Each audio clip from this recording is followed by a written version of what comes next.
One Punch Man Season 1 and 2မှာဒီလို peak animation တွေမြင်ပြီးရဲ့နောက် Season 3ကြာဒီလိုမျိုးကြီးဖြစ်သွားတော့ Like bro what it is shit ဒီအပိုင်းဟာ lowest rating ဖြစ်ပြီးတော့ဒီကားအစားဒီလိုပါမကြည့်လိုက်ရကောင်းတာဆိုစိတ်ကူးပေါက်လာမှာအဲ့ဒါဆိုရင်ဒီလောက်ကောင်းတဲ့ animation တွေဘာလို့ဒီလိုဖြစ်သွားလဲဆိုတော့ကျွန်တော်ကြည့်လိုက်ရအောင် episode 6ရဲ့အစမှာဆရာကြီးတွေကမေဒီလုပ်နေကြဖြစ်ပါတယ်ပြီးတော့သူတို့ဒီအကောင်ကြီးကိုပြရတယ် by the way မန်ဂထဲမှာဒီလိုမျိုး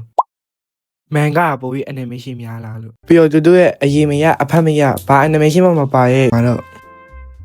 I buy the ဘိုင်းလို့ရဲ့အကောင်းဆုံး animation ခန့်ကိုရောက်လို့လာခဲ့ပြီဒါမနောက်ဘူးနော်ဒါအပိုင်းတစ်ပိုင်းလို့ရဲ့အကောင်းဆုံး animation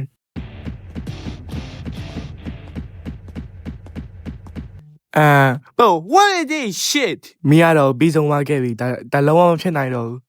မှာပြီးတော့လေဘာ white presentation လာတယ်စေဝါဖန်တို့ကြောင့်တစ်ခေါက်ကဂါဝစ်ကိုလွတ်ပေးလိုက်လို့ဆိုပြီးတော့တူတူကိုမယုံလို့မခေါ်ကြတော့ဘူးအဲ့ဟာကိုမသိဘဲနဲ့အဖို့သွားမယ်ဆိုပြီးတော့လေးလာတဲ့ခင်းနဲ့တွေ့တာပေါ့ဒီဘဲကလည်းအမှဘူးဝန်ဒီပါမင်းနဲ့အကုန်လုံးကိုပြောပြလိုက်တာပေါ့ခမဘယ် like seriously အမှတူတူဘာ animation မှမပါတဲ့ PowerPoint presentation တွေနဲ့အဲ့ဒါလည်းတွားမယ် let's go ဘာညာနဲ့အမှတူတူဘာညာပြီးတော့ရောအမှ hero တွေကလည်းတွားကြမှာပေါ့အဲ့ဒီမှာကျွန်တော်အမုန်းဆုံး sense တာအဲ့ပဲ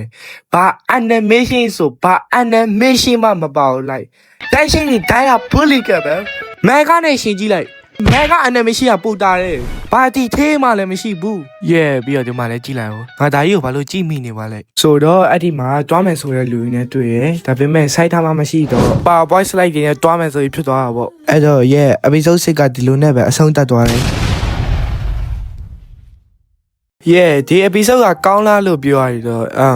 မကောင်းဘူးဒီဟာ budget နဲ့မဆိုင်ဘူးတို့ပြောထားတာဆိုရော budget က season 1တော့ဟာနေရောအခက်စစ်စင်ပဲဒါပေမဲ့ဒါ animator ရဲ့လှုပ်ချင်စိတ်ပေါ်မှာမူတည်ရယ်အဲ့တော့ video ကဒီလောက်ပါပဲကျွန်တော်ပြန်ခဲ့ပါကျွန်တော်နောက်ဗီဒီယိုမှာပြန်တွေ့ကြမယ်